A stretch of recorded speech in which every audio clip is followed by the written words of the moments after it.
딥시크의 엔그램에서는 야, 계산하지 말고 자주 반복되는 고정 패턴은 그냥 기억을 해두자 라고 한다라는 거예요.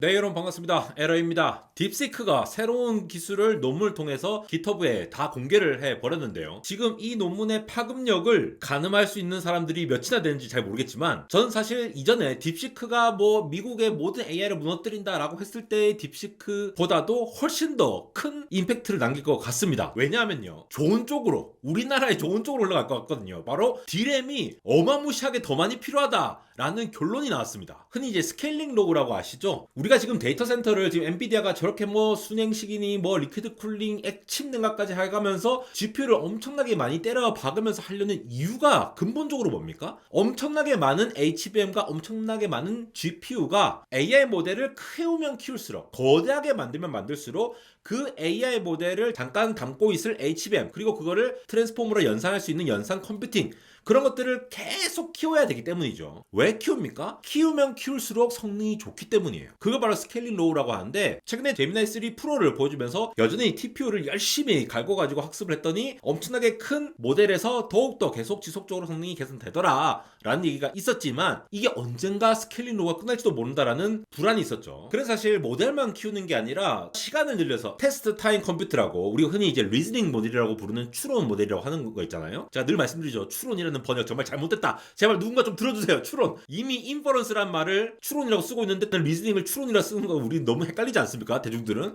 그래서 뭐 저 같은 사람이 먹고 살겠지만 어쨌든 그 리즈닝, 시간을 들여갖고 계속 되새김질하면서 토큰을 분석해가면서 하면은 능력이 좋아지네라는 거를 보이면서 스케일링 로우를 증명했는데, 이 시간을 늘린 것뿐만 아니라 D램을 엄청나게 때려 박게 되면은 이게 또 성능이 개선된다는 거를 딥시크가 보인 거예요. 좀 이상하지 않습니까? D램을 아무리 박아 넣어도 HBM 같이 밴드위스를 넓게 안 넣어주면은 이게 성능이 개선되지 않을 건데 뭔가 좀 이상하죠. 그러니까 한번 살펴보도록 할게요. 딥시크는 열심히 연구하고 개발해가지고 지금 여기에 다 공개하고 있습니다. 미국 기업들은 다 꽁꽁꽁 숨겨두고 있지만 딥시크는 다 공개하고 있죠. 이게 이제 중국에서 전부 다 오픈 모델로 다 풀어라 다 해서 공개라고 하는 전략을 압박을 넣고 있기 때문이죠. 최근에 제가 협력했던 마노스 AI 같은 경우도 중국에서 시작했지만 그 기술들을 다 공개하려고 하니까 못 공개할 것 같으니 아예 싱가포르로 이전을 했죠. 그래서 메타가 인수를 하게 됐습니다. 그렇게 전략이 좀 다른데, 이 딥시크와 관련된 논문 중에서 요거 벌써 2000개나 이렇게 발표가 쳐졌는데 12시간 전에 마지막으로 업데이트 됐네요. 이 엔그램이라고 하는 겁니다. 엔그램 뭔가 좀 익숙하죠? 다 설명드리겠습니다. 사실 이 엔그램, 이번에 딥시크가 말한 이 엔그램 말고 이 라지 엔그램이란 게 원래 있어요. 이 트랜스포머 나오기 전에 통계적으로 단어가 뭐가 나오겠다 싶은 거를 추정하는 어떤 AI 알고리즘이라고 보시면 되는데, 이 딥시크 다음에 AI라는 단어가 나올 확률 같은 게 있지 않겠습니까? 예를 들어 안델 하면은 지금은 공학보다는 안델 과학이 더 많이 나오겠죠. 그렇게 안델 과학이 더 유명하니까 우리 네이버에서도 어떤 거 검색어를 딱 쳐보면은 거기에 가장 근접한 거를 제일 위로 보여주잖아요. 그런 것처럼 특정한 단어가 딱 나왔을 때, 예를 들어 알렉산더 대왕이면 알렉산더 더 그레이트, 이렇게 덩어리로 잘 많이 나오니까 이걸 이제 트라이그램이라고 볼 수가 있죠. 이거는 바이그램이고, 이렇게 한 개만 보고 그 다음 걸 추정한다거나 이런 식으로 뭔가 다음에 나올 단어가 뭐냐라는 것들을 추정하는 방식이라고 생각을 하시면 될 것 같아요. 근데 갑자기 딥시크가 요거의 방법을 가져와서 뭔가를 처리하려고 합니다.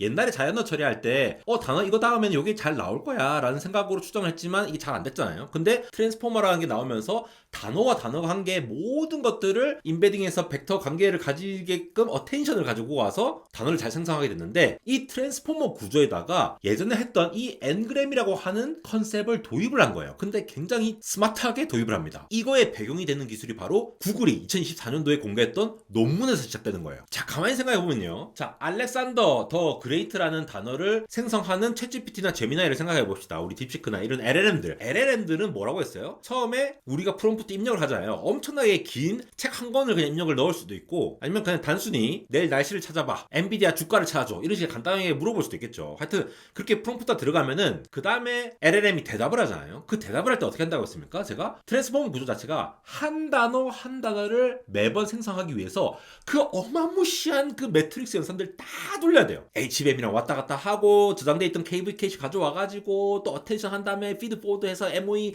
뭐 이렇게 해가지고 엄청난 계산을 쫙 다 한 다음에 한 단어 띡 내는 거예요. 그래서 지금 표현을 이렇게 한 게, 엄청나게 큰 머신에서 구구장창 돌려갖고 겨우 생성해내는 단어가 알렉산더, 그 다음에 막 해가지고 더 막 쫙 해가지고 그레이트예요. 근데 예전에 이 클래식한 자연어 처리 알고리즘처럼 알렉산더 더 그레이트라는 게 이거 한 덩어리로 뭔가 이렇게 잘 나오는 단어인데? 라는 걸 알고 있으면은 뭔가 좀 계산할 수 있지 않을까? 예를 들어 뭐 뉴욕 타임즈 이런 거 있잖아요. 뭐 아니면 유나이티드 스테이츠 오브 아메리카 이런 거. 안 될 과학, 안 될 공학 이런 것들. 투자왕 김단태, 월가 아재 약간 이런 식으로 이렇게 할 수 있겠죠. 그러니까 이 단어 하나하나를 생성하는데 지금의 트랜스포머 문제는 이거 한 개 생성할 때 똑같이 엄청나게 많은 연산이 필요하다는 거예요. 너무나도 에너지가 많이 쓰인다는 거죠. 사람으로 치면은 하나의 문장을 읽어야 되는데 이미 알고 있는 하나의 덩어리 단어라 하더라도 단어 한 개 한 개를 매번 사전에 이렇게 검색해가면서 해석하고 검색해가면서 해석하고 이렇게 하는 건 똑같아요. 너무나도 비효율적이지 않습니까? 이 비효율적인 거를 해결하기 위해서 구글의 이전 연구를 봤다라는 거예요. 자, 바로 이겁니다. 구글 리서치에 2024년 4월 11일이죠. 이제 거의 2년이 다 돼가는 논문인데 패치스코프스라고 하는 새로운 걸 냈어요. 자, 이거 뭔 얘기를 하는 거냐? 우리가 트랜스포머 모델이라는 것도 결국 이제 신경망이 레이어로 여러 개 쌓여있잖아요. 레이어, 여러 가지 층. 이렇게 층층이 한 단계 한 단계 한 단계 넘어가면서 점차 내가 대답할 수 있는 것들 토큰을 내놓고 이렇게 만들어가는 과정이라고 보시면 되겠는데, 자, 패치스코프에서 기본적으로 질문을 던진 건 이겁니다. 자, 이 모델이 한 단계 한 단계 넘어갈 때 모델이 한 이쯤 레이어를 통과할 때는 어느 정도의 의미가 생성돼 있지? 그리고 쭉 가가지고 요만큼 갔을 때는 어떤 의미가 생성돼 있지? 이런 것들, 이 숨겨진 히든 스테이트, 이 숨겨진 층에서의 어떤 의미를 가지고 있을지, 그리고 어떤 의미가 또 중간에 바뀌는지,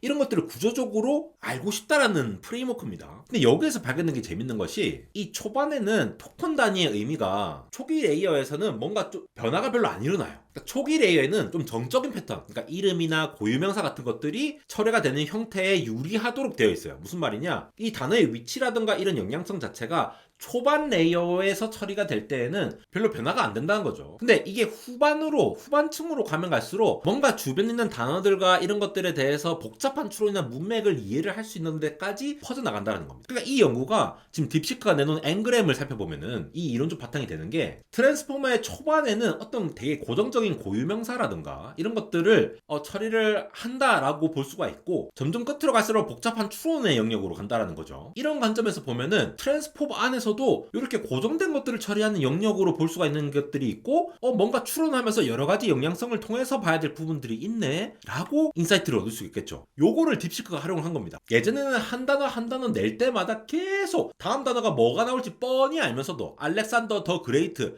안 될 과학이 나온다거나 안 될 공학이 나오거나 이렇게 다음 단어가 뭐가 나올 것 같이 뭔가 뻔히 알 것 같은데도 이렇게 주구장창 에너지를 쓰면서 데이터 센터 GPU를 돌렸어야 했어요. 그런데 딥시크의 앵그램에서는 야, 계산하지 말고 자주 반복되는 고정 패턴은 그냥 기억을 해두자 라고 한다라는 거예요. 그래서 요 안에 이제 스태틱 영역, 그러니까 정적으로 정해진 영역, 앵그램이라고 하는 부분들, 뭐 이름이라든가 관용구라든가 뭐 고정적인 개념이라든가 이런 것들을 메모리에 저장을 해두고 이거를 빨리 찾을 수 있도록 필요할 때만 빨리 찾아갖고 그걸 그냥 가져와 버린다는 거예요. 지금 보시는 게 실제 딥시크의 논문인데요. 이 다양한 그림들이 있는데 기존에 원래 어텐션하고 피드포드 네트워크 있는 쪽 이쪽에 거쳐가는 거 전에 앵그램이란 걸 넣어가지고 이쪽 부분에서 두 단어 세 단어를 본 다음에 이거 그건데? 라고 딱 매칭이 되면은 바로 그냥 디램에서 가져와 버린다는 거죠. 그런 다음에 트랜스포머 처리를 한다는 겁니다. 실제 그래프에서도 이걸 어떻게 행하느냐 하면은 뭐 여기 해시라고 되어 있는 게 있죠. 여러분 해시 아시죠? 비트코인 혹은 암호화폐에서 자 특정한 단어를 치면은 바로 그냥 이렇게 해싱이 돼가지고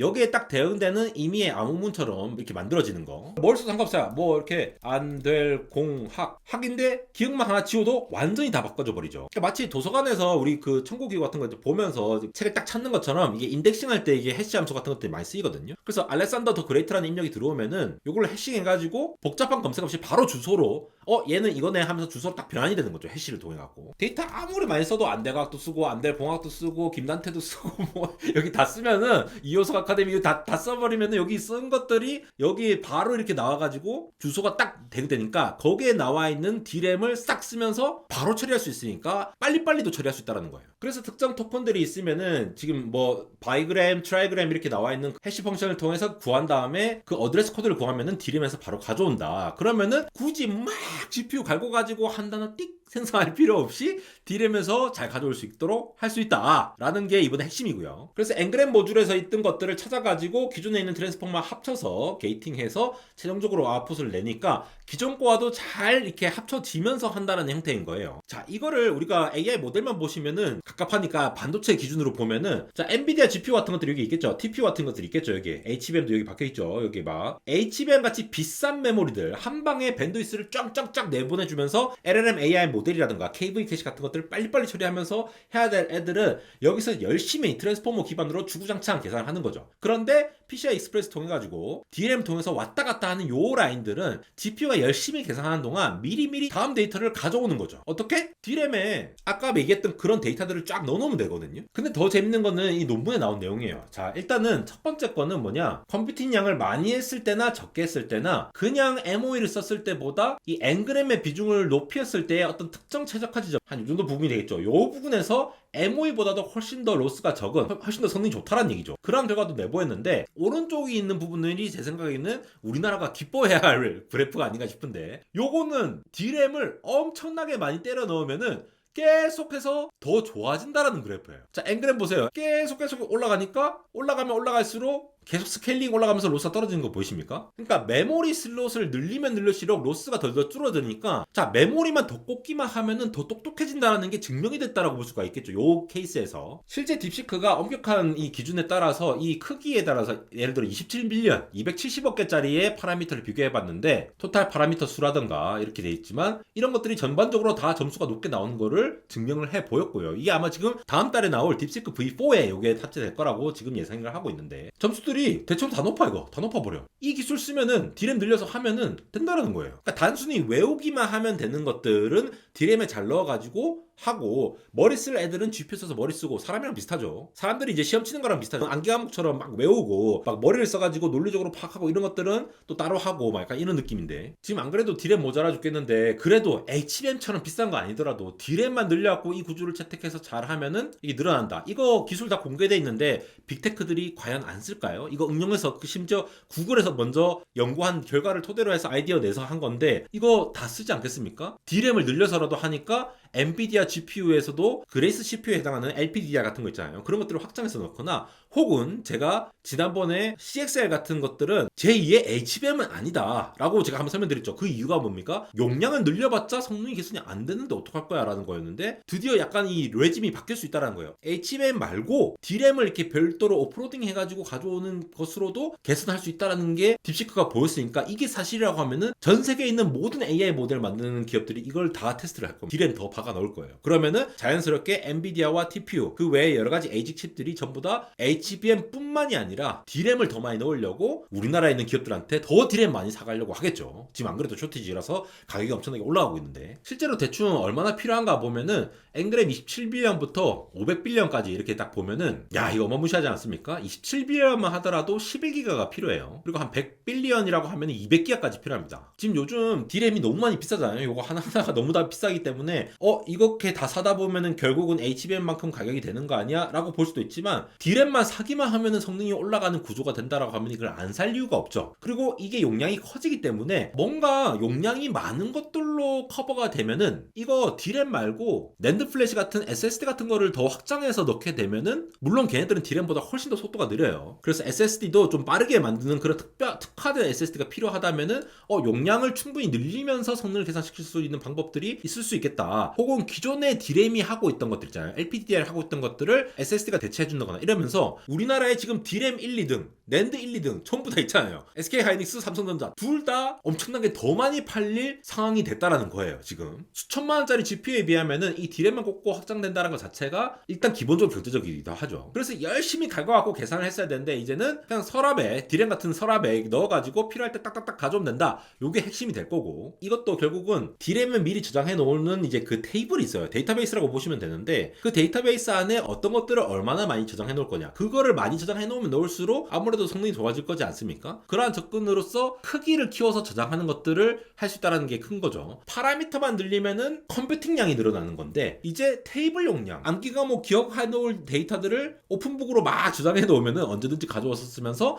스케일링을 커질 수 있다라고 하면서 새로운 스케일링 축이 생겼다고 보시면 되는 거예요. 그래서 엔그램 테이블 사이즈를 키우면 키울수록, 요 말이 가로 가로축이 커지면 커진다는 말이 D램을 더 많이 박아 넣는다는 얘기가 돼 있고, 거기에 따라서 성능이 이제 개선이 될 거니까, 이렇기 때문에 GPU가 오히려 약간 숨쉴 공간이 생긴다는 거죠. 열심히 빡세게 안 할 동안 좀 부담이 덜하니까 그만큼 다른 컴퓨팅을 한다라거나 혹은 그만큼 다른 유저를 더 받아서 처리한다거나 이러한 새로운 알고리즘이 또 제한이 될 겁니다. 지금 시스템 관점에서는 일단 레이턴시가 D램에서 왔다 갔다 하는 것이 있으니까 GPU의 병목을 조금 더 덜어줄 수 있을 거고요. 그러니까 점점 더 이 HBM뿐만 아니라 기존 레거시 D램도 중요성이 굉장히 높아진다, 이렇게 이해를 하셔야 됩니다. 이거는 GPU뿐만 아니라 NPU도 다 해당된 내용일 거고, HBM만 박혀 들어가 있던 구조에서 LPDDR이나 DDR 같은 것들이 추가로 들어갈 수 있는 가능성이 높아졌다는 얘기를 하는 것이 돼 있고요. 그렇다 보니까 제가 지난번에 CXL은 제2의 HBM이 아니다라고 말씀드렸어요. 거기에 핵심 골자가 CXL이라는 기술 자체가 HBM처럼 뭔가 단일 뭔가 기술 이렇게 볼 수가 없어요. 뭔가 확장할 수 있는 프로토콜, PCI 익스프레스 이런 거라고 보셔야 되거든요. 그래서 그 규격에 맞춘 어떤 메모리가 나오거나 그런 것들이 되는데, 그때 제가 핵심 주장이 이거였어요. CXL이 좋다는 게 D램 같은 것들을 엄청나게 많이 늘릴 수 있는 구조가 될 수 있다는 건데, 지금 아무리 레거시 D램을 아무리 늘려도 HBM 자체가 병목인데 이거 늘려봤자 뭐하냐. 그러니까 CXL이 지금 주목을 못 받는다라고 했는데, 만약 이게 사실이 되면은 D램이 많이 늘렸으면 좋잖아요. 그럼 그 D램들을 여러 개 박아가지고 서버에 D램들이 많이 박혀 있을 텐데, 그거를 CXL을 통해 가지고 빠른 속도로 커버를 해준다면은 그것 또한 하나의 거대한 아키텍처로 다시 주목을 받을 수 있겠죠. 엔비디아가 NV링크나 뭐 인피니밴드 온갖 스위치 다 사용해가지고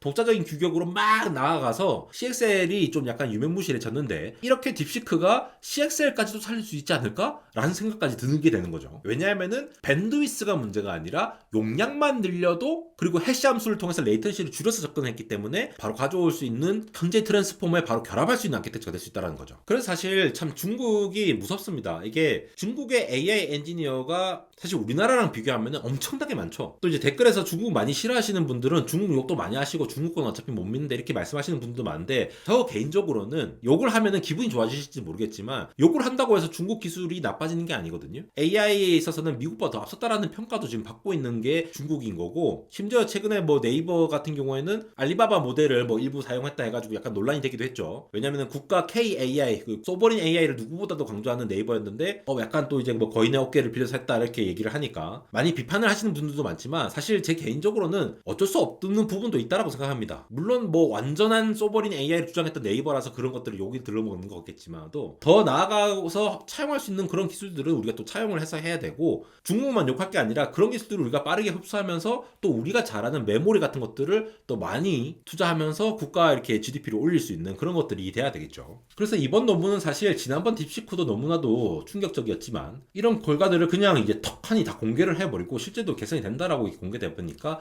이 기술들을 다른 기업들이 안 쓸 이유가 없기 때문에 우리나라 입장에서는 D램 시장이 훨씬 더 D램이 모자라질 거다. 지금 서버 쪽으로 엔비디아가 LPDDR 다 가져가 버리니까 그냥 메모리 업체들이 노트북이나 휴대폰에 들어가는 그런 D램까지도 이제 캐파가 줄어들게 되니까 전반적으로 다 지금 부족하단 말이에요. 근데 이런 게 생겼으니까 서버에 더 LPDDR이 많이 들어갈 거고 DDR도 많이 들어갈 수 있으니까, 야 이거 진짜 이번 D램 사이클은 플러스 낸드 사이클까지 합쳐가지고 엄청나게 진짜 오래 갈 슈퍼 사이클일 수 있겠다라고 생각이 드는 부분도 있고, 그래서 요즘 뭐 주식시장도 핫하잖아요. 우리나라 기업들 정말 열심히 일하시는 엔지니어 분들이 이렇게 수년간, 십수년간, 그리고 수십 년 동안 이게 쌓아온 어떤 우리나라의 어떤 경쟁력이지 않습니까? 이런 것들을 토대로 해서 엔지니어 분들이 훨씬 더 많이 보상을 많이 받고 또 더 동기부여가 돼서 잘 나갈 수 있는 그런 기회가 됐으면 좋겠습니다. 안대공학 인스타그램 언리얼텍.에러에서도 다양한 소식들 전해드리고 있습니다. 짤막짤막하게 보실만한 이런 영상들이라던가, 아니면 다양한 분야에서 유튜브에서 길게 다루지 않는 내용들을 이렇게 다루고 있으니까 많은 관심 부탁드립니다. 지금까지 에러였습니다.